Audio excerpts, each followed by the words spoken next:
오늘도 새벽을 깨워 기도의 자리에 나오신 성도님들을 주님의 이름으로 환영하고 축복합니다. 살아계신 하나님, 오늘도 우리에게 새날을 허락하시고 새 생명을 주시니 감사합니다. 은혜로 받은 이 하루, 은혜로 연장된 이 하루, 우리의 육신의 소욕을 쫓아 사는 하루가 아니라 하나님의 뜻을 이루어드리는 기쁜 그리고 복된 하루 되게 도와주시옵소서. 주님, 이 시간 특별히 우리 사랑하는 환우들을 위하여 기도합니다. 하나님께서 왜 육신의 질병을 허락하셨는지 우리 사람의 생각으로는 이해할 수 없음을 정직히 고백합니다. 그러나 하나님, 이 시간들을 통하여 우리를 빚어가시고 각 개인들을 연단시켜 가시는 과정임을 기억합니다.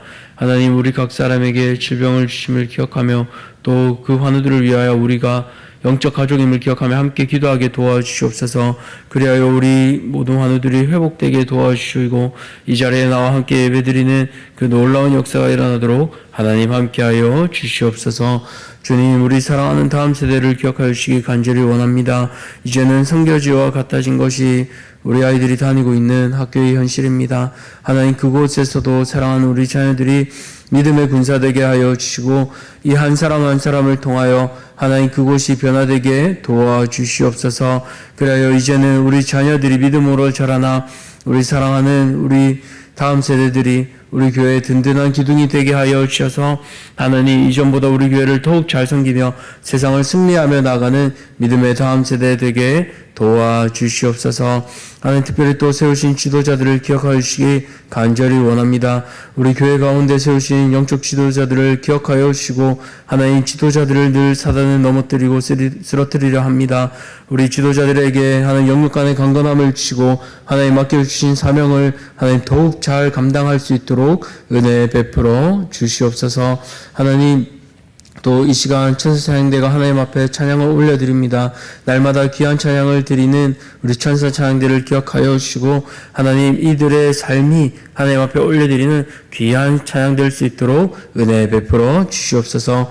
이제 주님의 말씀을 듣습니다. 듣는 가운데 승복할 수 있는 힘도 우리 모두에게 허락하여 주시옵소서. 이 모든 것 감사드리며 우리 구주 예수 그리스도 이름으로 기도드렸습니다. 아멘. 오늘 하나님께서 우리에게 주시는 말씀은 신명기 23장 15절에서 25절까지 말씀입니다. 신명기 23장 15절에서 25절까지 말씀, 구약 성경 298쪽입니다. 신명기 23장 15절에서 25절까지 말씀 다 찾으셨으면 우리 함께 교독하겠습니다. 종이 그의 주인을 피하여 내게로 도망하거든 너는 그의 주인에게로 돌려주지 말고 그가 내 성읍 중에서 원한 곳을 택하는 대로 너와 함께 내 가운데에 거주하게 하고 그를 압제하지 말지니라. 이스라엘 여자 중에 창기가 있지 못할 것이요 이스라엘 남자 중에 남창이 있지 못할지니 창기가 번 돈과 개 같은 자의 소득은 어떤 서원하는 일로든지 내 하나님 여호와의 전에 가져오지 말라. 이 둘은 다 내 하나님 여호와께 가장한 것임이니라. 내가 형제에게 구워 주거든 이자를 받지 말지니 곧 돈의 이자, 식물의 이자, 이자를 낼 만한 모든 것의 이자를 받지 말을 것이라. 타국인에게 내가 구워주면 이자를 받아도 되거니와 내 형제에게 구워주거든 이자를 받지 말라. 그래야면 내 하나님 여호와께서 내가 들어가서 차지할 땅에서 내 손으로 하는 범사의 복을 내리시리라. 내 하나님 여호와께 서원하거든 갚기를 더디하지 말라. 내 하나님 여호와께서 반드시 그것을 내게 요구하시리니 더디면 그것이 내게 죄가 될 것이라. 내가 서원하지 아니하였으면 무죄하리라. 그러나 내 입으로 말한 것은 그대로 실행하도록 유의하라. 무릇 자원한 예물은 내 하나님 여호와께 내가 서원하여 입으로 언약한 대로 행할지니라. 내 이웃의 포도원에 들어갈 때에는 마음대로 그 포도를 배불리 먹어도 되느니라. 그러나 그릇에 담지는 말 것이고. 함께 읽겠습니다. 내 이웃의 곡식밭에 들어갈 때는 내가 손으로 그 이삭을 따도 되느니라. 그러나 내 이웃의 곡식밭에 낫을 대지는 말지니라. 아멘. 오늘 세상의 방법이 아닌 하나님의 방법으로, 세상의 방법이 아닌 하나님의 방법으로 라는 제목으로 말씀을 함께 나누고자 합니다. 우리는 새벽마다 계속해서 신명기를 묵상하고 있습니다. 신명기는 특별히 가나안 땅에 들어가기 전에 하나님의 백성이 어떻게 살아야 하는가를 모세의 고별 설교를 통해 우리에게 알려주고 있는데요. 가나안에 들어가면 자연스레 가나안 문화에 동화될 수밖에 없습니다. 그렇기에 가나안 방법이 아니라 하나님의 방법으로 살아가라고 신명기 가운데 계속해서 강조되고 있습니다. 그 내용이 앞서 레위기에서도 강조되고 있는데요. 레위기 18장 1절에서 4절까지 세 번역으로 보시면 이렇게 나오고 있습니다. 주님께서 모세에게 말씀하셨다. 너는 이스라엘 자손에게 말하여라. 그들에게 이렇게 일러라. 내가 주 너희의 하나님이다. 너희는 너희가 살던 이집트 땅의 풍속도 따르지 말고 이제 내가 이끌고 갈 땅 가나안의 풍속도 따르지 말아라. 너희는 그들의 규례를 따라 살지 말아라. 그리고 너희는 내가 명한 법도를 따르고 내가 세운 규례를 따라 살아라. 내가 주 너희의 하나님이다. 이처럼 하나님은 이렇게 이스라엘 백성들에게 말씀하고 계십니다. 그렇게 하나님의 백성은 어느 땅에 들어가든지 하나님의 방법으로 살아가야 합니다. 그것은 오늘 21세기를 살아가는 우리에게도 마찬가지입니다. 특별히 가나안 땅과 같은 이 세상을 살아가는 우리 성도님들도 오늘 말씀을 통해서 세상의 원리가 아니라 하나님의 방법으로 사는 그 은혜가 모두에게 있기를 주님의 이름으로 축복합니다. 그렇다면 먼저 첫 번째로 세상의 방법이 아닌 하나님의 방법은 무엇입니까? 바로 어려운 이웃을 압제하지 말고 긍휼히 여겨야 합니다. 먼저 가나안의 원리는 압제인데요. 압제를 국어사전으로 찾아보니까 권력이나 폭력으로 남을 꼼짝 못하게 강제로 누름이라고 정의하고 있습니다. 그렇습니다. 가나안 즉 세상은 자신의 권력으로 힘으로 상대를 눌러버립니다. 마치 자그마한 개미를 이 엄지손가락으로 꾹 찍어 누르듯이 말입니다. 그런데 하나님께서는 그런 세상의 압제, 그런 원리를 기뻐하지 않으십니다. 그래서 하나님의 방법은 압제가 아니라 긍휼입니다. 오늘 그 원리가 15절, 19절에 각각 나오는데요. 먼저 19절을 보시면 형제에게 돈을 빌려주면 이자를 받지 말라고 합니다. 돈의 이자, 식물의 이자 등 모든 것의 이자를 받지 말라고 명확하게 말씀하고 계십니다. 왜 이자를 받으면 안 될까요? 무언가를 빌릴 때 상황이 어떻습니까? 넉넉해서 빌리는 게 아니라 없어서 빌리잖아요. 집에 쌀이 떨어져서 쌀을 빌리고 돈이 없어서 돈을 빌리잖아요. 당장에 아이들 밥을 줘야 하는데 없어서 이렇게 빌리는 상황입니다. 그런데 기록을 보니까 당시 돈을 빌리면요. 1년의 이자가 적어도 20%에서 25%, 또 곡식은 30%에서 심하면 50%까지 받았다고 합니다. 이렇게 높은 이자를 받으면 어떻게 되겠습니까? 하나밖에 없는 옷을 내놓던지 안 되면 자신의 사랑하는 가족들까지 종으로 팔아야 합니다. 이것은 압제하는 겁니다. 사람을 강한 프레스 기계로 꾹 눌러서 죽도록 만드는 잔인한 일입니다. 이것은 가나안의 방법이니 그런 압제의 원리로 가슴 아픈 일을 하나님의 백성들이 하지 말라고 하시는 거예요. 어떻습니까? 오늘도 세상은요, 고이자를 받잖아요. 대부업체들에게 대출을 받으면 나중에 이자가 원금보다 높아집니다. 그렇게 되면 돈을 못 갚고 파산하게 되잖아요. 마찬가지입니다. 그렇게 높은 이자로 내 지체를 압제하지 말라는 겁니다. 그게 하나님 나라 백성의 원리고 긍휼입니다. 그 긍휼의 원리가 15절에 이어지는데요. 15절을 보시면 종이 주인을 피하여 도망하거든 그의 주인에게로 돌려주지 말라고 되어 있습니다. 종이 왜 주인을 피해서 도망가겠습니까? 잘 대해주면 도망가지 않잖아요. 그런데 너무 학대하고 어렵게 하니까 도망가는 겁니다. 불과 200년 전을 생각해 보면 미국에서 백인이 흑인 노예를 함부로 대했던 것을 우리는 영화나 소설을 통해서 생생히 잘 알고 있습니다. 그런데 그보다 더 옛날인 몇천 년 전에는 얼마나 더 심했을까요? 종이 도망가는 건 앞서 말했듯이 살기 위해서입니다. 살기 위해 도망간 종을 붙잡아서 주인에게 다시 돌려주면 필경 엄청난 매질과 학대에 시달려 반 죽거나 완전히 죽거나 둘 중에 하나가 될 겁니다. 그래서 하나님께서는 종을 돌려보내지 말라고 하시는 거예요.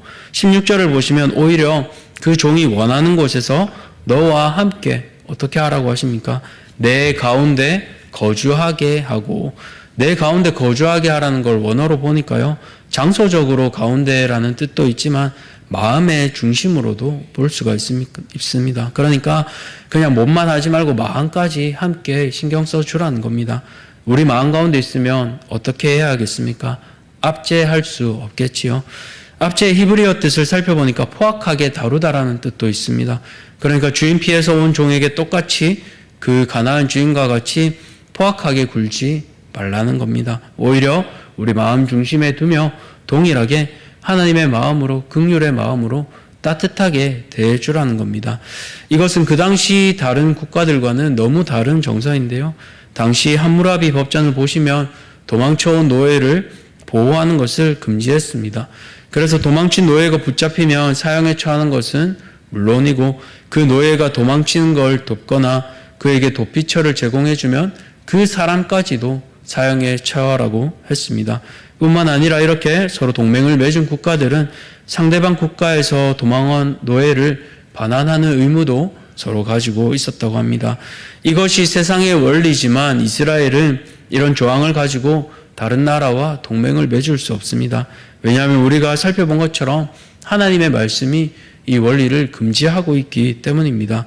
더 나아가 이전에 이스라엘 자체가 애굽에서 종살이를 했었기 때문에 그 슬픔과 아픔을 잊지 말라고 하시는 겁니다. 누구보다 혹독하게 종살이 했었고 그런 삶을 살다가 은혜로 출애굽했습니다. 그렇기에 그 누구보다 그런 종들을 더 품을 수 있는 나라가 이스라엘이 되라고 하나님께서는 말씀하고 계신 겁니다. 사랑하는 성도님들, 이처럼 하나님의 방법은 세상과 다릅니다. 이스라엘은 과거 압제받다가 하나님의 긍휼을 입었습니다. 400년 동안 애국에서 종이 되었었고 40년 동안 광야에서 이방인으로 살았습니다. 이처럼 이스라엘은 먼저 종이 되었다 하나님의 백성이 되는 그 긍휼을 입었습니다. 어떻습니까? 우리도 마찬가지 아닙니까?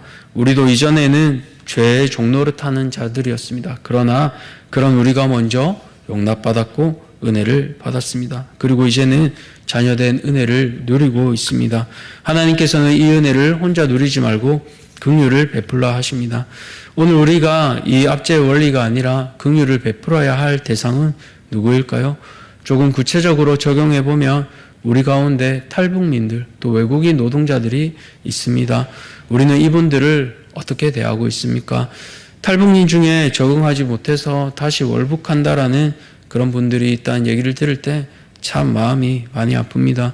우리 가운데서도 탈북사역과 이주민사역, 특수사역을 하신 분들이 계십니다. 이분들을 위해서 함께 기도하고 또 이분들이 감당하고 있는 이들을 위해 우리도 함께 기도하고 가능하면 우리의 물질도 오늘 함께 흘려보내는 우리 모든 성도님들 되시기를 주님의 이름으로 축복합니다. 두 번째로 세상의 방법이 아닌 하나님의 방법은 무엇인가요? 바로 받은 배려를 남용하지 말고 감사할 줄 알아야 한다는 겁니다. 오늘 본문 24절과 25절에는 먹는 음식에 관해서 설명하고 있습니다. 포도원과 곡식밭에 들어갈 때 어떻게 행해야 되는지가 나오는데요. 먼저 그곳에 들어갈 때 마음껏 먹는 것은 허용됩니다. 왜 그렇게 했을까요? 당시에 여행을 가거나 멀리 갈 때는 오늘날처럼 교통이 발달하지 못했고 또 특별히 상하지 않는 음식이나 통조림 같은 것도 없었습니다. 그리고 오늘날처럼 식당이나 편의점이 널려 있는 것도 아니었습니다. 그렇게 음식을 가지고 멀리 가는 게 쉽지 않은 상황이었습니다. 그래서 여행하는 자들이나 멀리 가는 자들은 배고플 수밖에 없는 상황이었습니다. 그래서 포도원이나 다른 농작물을 가진 주인들은 그들을 향해 배려해 주라는 것이 하나님 뜻이지요. 이처럼 배려받으면 어떻게 해야 되겠습니까? 호의를 베풀어 준 주인에게 감사해야 되지 않겠습니까? 그런데 호의를 넘어서 이것이 나의 마땅할 권리가 되어버리면 문제가 생깁니다. 이거 먹는 것 당연한 거야. 이거 내 것이니까 내가 가져가야지 하면서 그릇째 담아버리면 어떻게 될까요? 그렇게 하는 사람이 많을수록 메뚜기가 밭을 쓸고 간 것처럼 농작물이 남아나지 않을 겁니다. 이것은 가나안의 원리입니다. 내게 선을 베풀든 말든 내가 당연히 누릴 권리다. 이렇게 되면 유명한 영화 부당거래의 대사가 생각납니다. 호의가 계속되면 그게 권리인 줄 안다. 세상에서도 이건 염치 없는 일이고 하나님의 백성이 할 일은 결코 아닙니다. 그래서 하나님께서 무엇이라 말씀하십니까? 24절, 25절 하반절을 보시면 그릇에 담지 말라고 하시고 곡식밭에 낫을 대지 말라고 하십니다. 배부른 것을 채우게 해주었다면 감사해야지 그릇에 담고 낫을 든다는 것 자체가 지나친 욕심입니다. 하나님께서 은혜 있게 하셨으면 감사를 표현할 줄 알아야 하는데 그것을 악용해서 내 지체에게, 선을 베푼 내 지체에게 악으로 갚지 말라고 하시는 거예요. 이 말씀을 읽다가 이전에 봤던 뉴스 기사가 생각이 났습니다. 경기도 남양주에 가시면 동산분식이라는 가게가 있습니다. 이 떡볶이 가게를 운영하는 사장님은 한 사람에게 6년 동안 매달 무려 70만 원치나 떡볶이를 무료로 베풀었습니다. 시작은 다음과 같습니다. 몇 년 전에 한 남자가 이 사장님의 가게에 들어와 떡볶이를 500원어치만 주문을 했습니다. 성인 남성이 500원어치만 달라고 했으니까 사장님 마음이 얼마나 아팠겠습니까? 그래서 긍휼의 마음으로 이분에게 배고프면 언제든지 와서 무료로 먹으라고 말을 했습니다. 그래서 그 다음 날부터 이분이 매일 오기 시작해서 6년이 되었고 매일 2, 3인분을 먹는 것은 물론 4인분까지 포장해서 갔다고 합니다. 그렇게 하니까 사장님은 매달 70만 원치, 어떻게 보면 월세잖아요. 한 달 월세에 가능한 그 70만 원치를 매달 이 한 사람을 위해 헌신하며 수고했습니다. 그런데 이분을 보니까 들어올 때 인사도 없고 그렇게 받아도 감사하다는 말 한마디 없이 조용히 사라졌습니다. 이분을 보니까요, 영상을 보니까 가게 안에 교회 달력이 있었습니다. 사장님이 아마 예수님을 믿는 분인 것 같아요. 가게 이름도 동산분식이잖아요. 제가 생각하기에 에덴 동산처럼 하나님 보시기에 심히 좋았더라라는 그 하나님의 마음으로 가게를 운영하신 것 같아요. 그런데 그 사장님의 긍휼을, 배려를 호의로 여기고 매일 4인분씩이나 총 8인분씩이나 먹는 것, 그것은 세상 말로 호의가 아니라 지나친 권리가 되어버린 겁니다. 긍휼의 마음을 악용하는 겁니다. 그래서 이분이 그런 생각을 해봅니다. 사장님을 배려해서 인사라도 하고 조금만 먹었으면 어땠을까? 그러면 사장님이 그렇게 경제적으로 힘들지는 않으셨을 것 같습니다.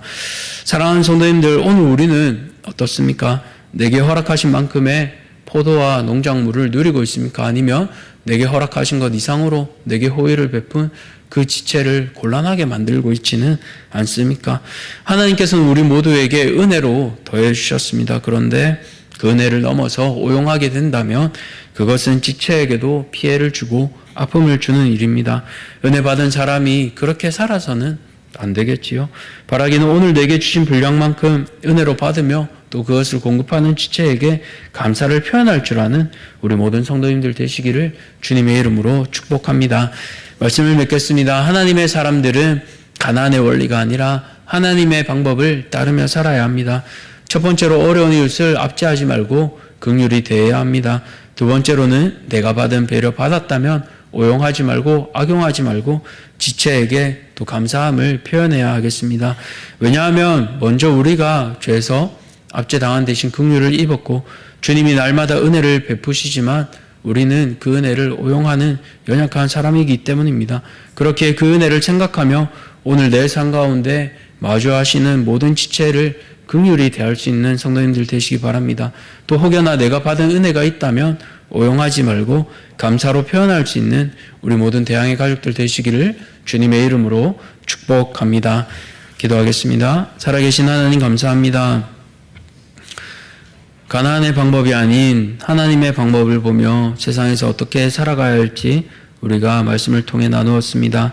하나님, 세상을 압제합니다. 날마다 우리를 쥐어짜내려 하고 어떻게 해서든지 사람을 사람으로 보지 않고 물건처럼 이윤을 극대화시키는 것이 가나안의 원리요 이 세상의 원리입니다. 그러나 하나님의 방법은 그 사람이 어떠하든 잘하든 못하든 크고 작든 한 사람을 하나님의 형상으로 긍휼로 대하게 하십니다. 주님이 우리에게 한 사람 한 사람에게 그렇게 행하셨듯이 나도 예수님의 은혜를 기억하며 우리 지체들을 압제하지 않고 긍휼로 대할 수 있는 우리 모든 성도님들 되게 도와주시옵소서. 또 혹여나 내가 받은 것이 있다면 세상은 그것을 염치 없이 더 받으려 합니다. 상대방이 나에게 호의를 베푼, 긍휼을 베푼 상대방이 어떻든 배려하지 않고 내 배를 더 채우고 더 채우려 합니다. 그러나 하나님의 방법은 적절한 선을 두게 하시고 베푼 자나 받는 자나 적절한 선에서 서로가 상생할 수 있도록 공존할 수 있도록 하는 것이 하나님의 원리인 줄 압니다. 하나님 오늘 이 하루 내게 선을 베풀 힘이 있다면 그것을 베풀게 하시고 내가 그 선을 받은 자 되었다면 오용하지 않고 남용하지 않고 베푼 자에게 감사함을 표현할 수 있는 우리 모든 지체들 되게 하여 주시옵소서. 그래야 함께 합력하며 하나님의 나라를 함께 이루어가는 우리 모든 대항의 가족들 될 수 있도록 하나님 은혜 베풀어 주시옵소서. 모든 것들 감사드리며 우리 구주 예수 그리스도 이름으로 기도드렸습니다. 아멘.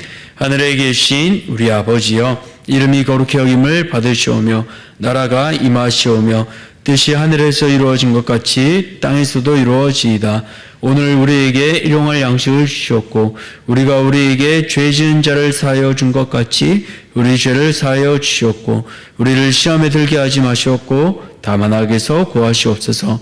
나라와 권세와 영광이 아버지께 영원히 있사옵나이다. 아멘. 오늘은 마다가스카르에 계신 노록수 선교사님을 위해 기도하겠습니다. 첫 번째로 에이즈 고아 자녀들이 영육간에 건강하게 자라갈 수 있도록, 또 두 번째로 교도소 선교소와 대학생 캠퍼스 전도가 계속 잘 이루어갈 수 있도록, 세 번째로 카프카 신학교를 통해 교회 일꾼들이 잘 세워갈 수 있도록 우리 마다가스카르에 계신 노록수 선교사님을 위해 함께 기도하고 또 개인의 기도를 가지고 우리 기도의 제목을 가지고 기도의 자리로 함께 나아가겠습니다. 기도하시겠습니다.